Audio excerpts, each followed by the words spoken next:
O Alzheimer, gente, doença muito comum, tá? Porque a população está vivendo mais, então os nossos neurônios vão ficar mais desgastados, tá? É a forma mais comum de demência, não existe cura para o Alzheimer, tá? Ele vai evoluindo gradualmente até levar à morte. Foi descrita pela primeira vez em 1906, tá? E hoje ela é muito comum na população idosa, tá? Ela é classificada como uma doença de transtorno neurodegenerativo, por quê? As nossas células, a gente vai ficando velho, as nossas células vão ficando velhos, assim como os neurônios também vão ficando velhos e morrendo sem reposição, tá? As causas da progressão da doença ainda não é muito compreendida, né? Mas está associada com os novelos neurofibrilares no cérebro, tá?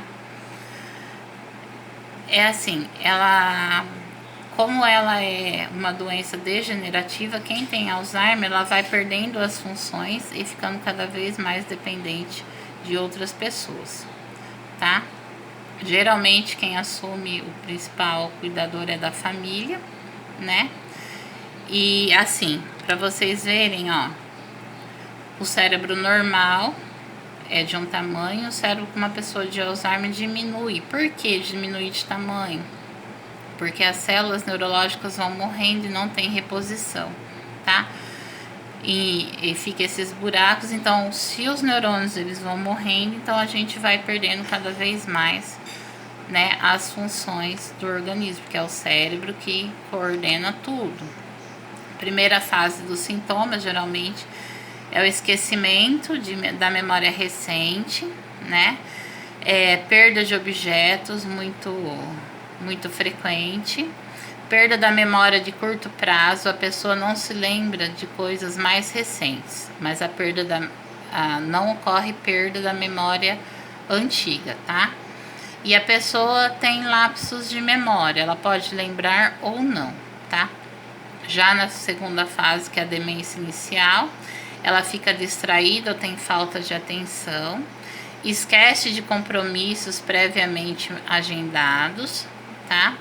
Alterações notadas por familiares próximos e confusão em ambientes que não sejam familiares. Então, tipo, em casa a pessoa sabe certinho onde é que tá as coisas, ela não vai se confundir. Agora, em outros locais, ela pode, ao invés de ir no banheiro, ir na cozinha, tá? Então, ela vai ficar confusa.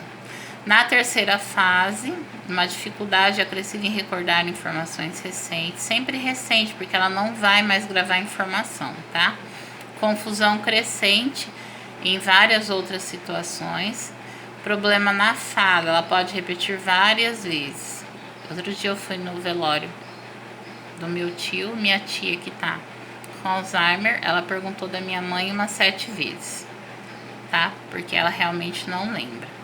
Também outro paciente que eu fui na casa, eu tinha acabado de verificar a pressão, aí ela falou 2 palavras, verifique a minha pressão.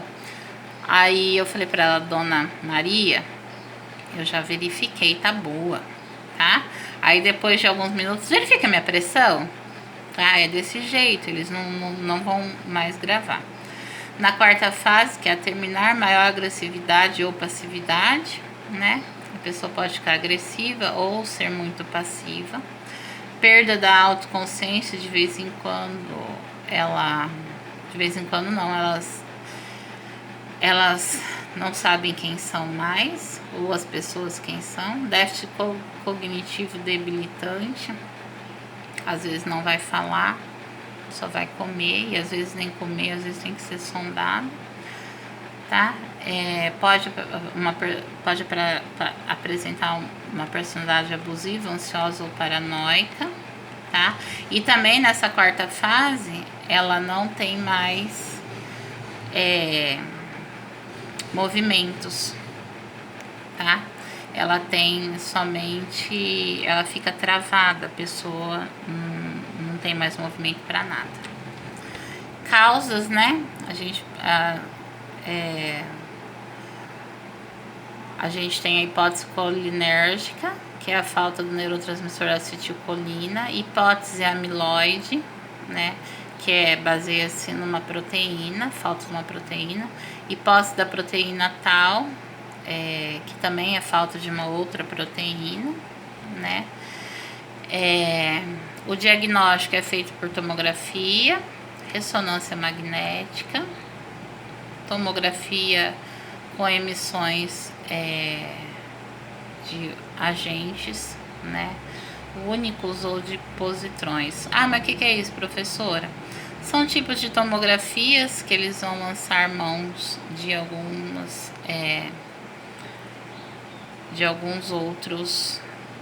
tecnologias mais recentes, tá?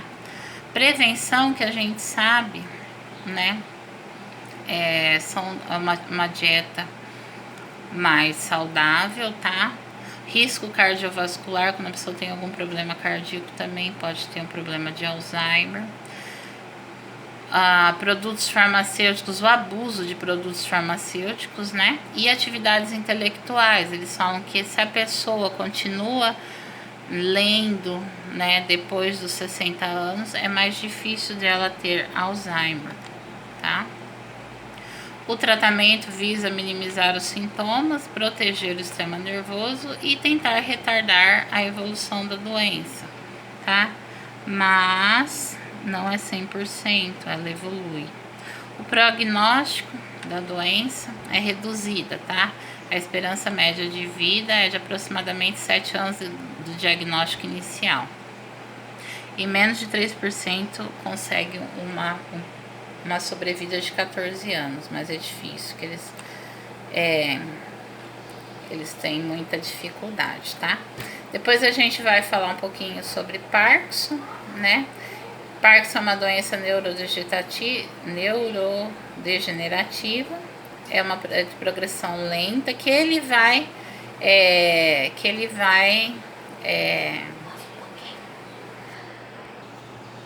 né, ela vai afetar a motricidade, tá, os movimentos. Essa doença foi descrita inicialmente por James Parkinson em 1817, tá? A incidência é de mais ou menos 85 a 187 casos para cada 100 mil habitantes. O pico da doença é por volta de 60 anos e aumenta a incidência após essa idade, tá? Os sintomas é tremor, que é o mais característico, tá? Começa fraco e depois vai aumentando, a pessoa não consegue mais nem pegar objetos. A gente tem aquele tremor clássico parkinsoniano, que a pessoa fica tremendo, tanto os braços quanto as pernas. Aumenta quando o paciente se encontra em posição de repouso ou situação de estresse, cansaço. O movimento voluntário atenua o tremor e esse desaparece completamente durante o sono. Ele ele evolui para uma rigidez muscular para todo o corpo, tá? A pessoa não controla mais os movimentos. É caracterizado por também não ter mais expressão facial, porque diminui os movimentos musculares e diminuição do pestanejar, né? De fechar e abrir a pálpebra. Boca aberta, deglutição difícil. Por quê? Tudo isso é por conta da rigidez muscular, tá?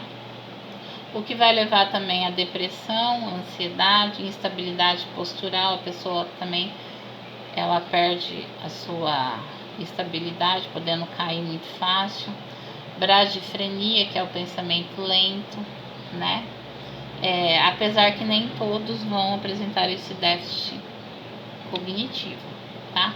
O tratamento para Parkinson, terapia neuroprotetora, alguns medicamentos que vão proteger os neurônios, terapia restauradora, tentar restaurar o dano, neuroestimulação, geralmente com impulsos elétricos, e fisioterapia, que a fisioterapia vai ajudar os músculos não paralisarem, tá?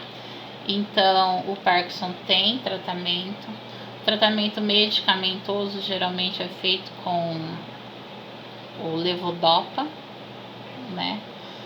Ou prolopa, tá? Diminui pelo menos os tremores e a rigidez muscular, ok? Doença de Huntington, né? O que que é? Esse aqui é um distúrbio neurológico hereditário, ou seja, ele é genético, né? Então, ele vem já do pai e da mãe e vai afetar várias habilidades mentais e aspectos da personalidade, tá? E não tem cura. É uma mutação genética, tá? Durante